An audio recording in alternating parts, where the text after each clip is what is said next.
made it possible for me to share my speech, and hopefully I can entertain you guys. I'd like to start by asking each one of you a question. What is it that makes a country with a past, a history of racism, corruption, and perpetual flaws, if I might say, so unique, so different? What is it that attracts people to this country? People who came here in hopes for a better future, a better economy, a better life for their children, a life they can get here, which they can't get elsewhere, despite all of these issues. Now, don't think about it too much, or else what would I be here for? What if I told you that these problems were actually the exact reason why? Now, in no way, shape, or form am I saying these issues are or were at all acceptable. Rather, what I'm trying to say is the cause and effect relationship, which is implied with these issues, is what makes America stand out. Now, I hope most of you here know what a cause and effect relationship is. If not, let me give you the gist of it. A cause and effect relationship is when an event that occurs directly produces a specific outcome. Now, for example, if there's thunder and soccer practice gets canceled, that's a cause and effect relationship.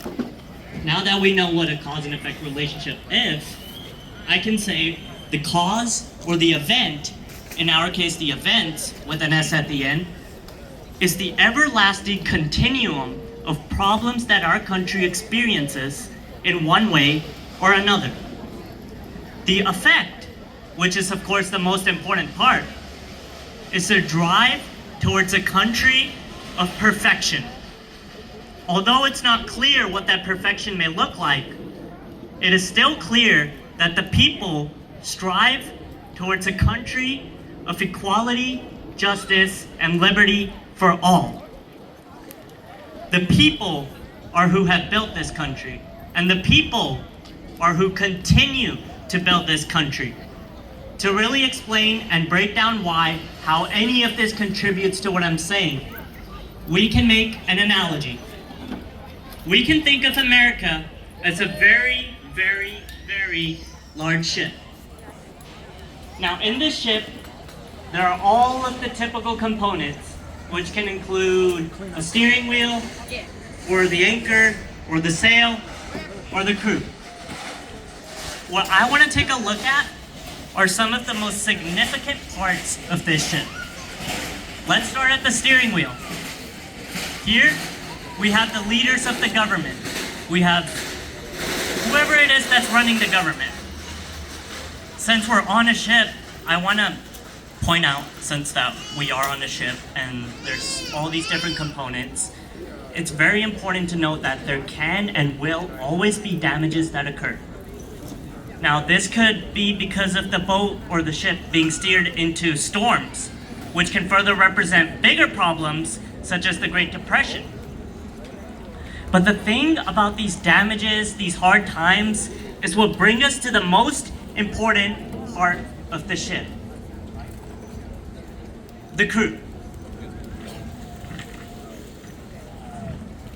The crew is what keep this ship afloat. Of course, it's important to note that the crew can make mistakes. It can be careless crew members. It can be disagreements on how to solve a problem. There can be fights. There can be different ways, different unique perspectives. But although all of these different unique perspectives that people have, or the crew has, the crew still ensures that the ship doesn't sink. Now, in this analogy, we are the crew. We are the people that fight against injustice. We are the ones that fight for the beliefs and ideals that this country was founded on. Now that is the real beauty of America. We're defined by people, only to mention a few. like Martin Luther King Jr., who fought against inequality, systematic poverty, and whatever else it may be. People like John F. Kennedy, who fought for economic stability, peace, and advancement in our civil rights. We're defined by rebels, by immigrants, by soldiers, by the people who spoke up when the system was built up against them. Some people fought with their voice, some with their right to protest. People who wanted to achieve the ideals of this country. People who wanted liberty and justice for all. And none of this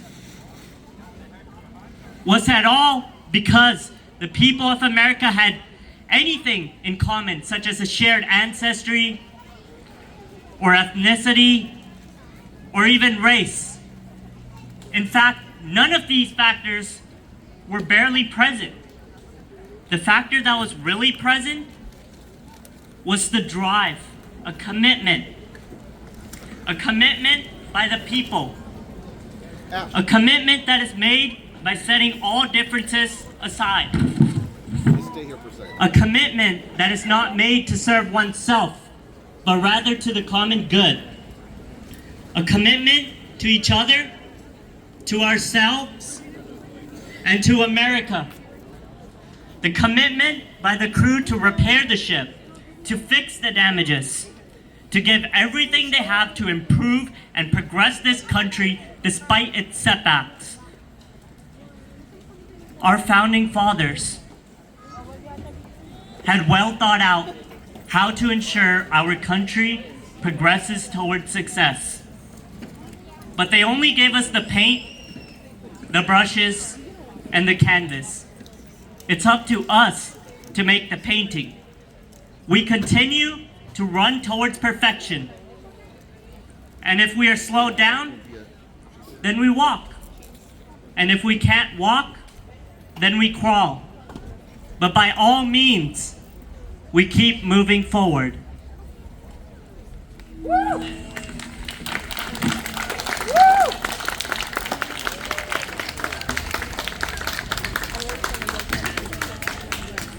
So thank you, appreciate it. Before we recognize our parade award winners, I'd like to extend a special thank you to our platinum presenting sponsor, Aaron Hawks of Hawks Martial Arts. So thank you.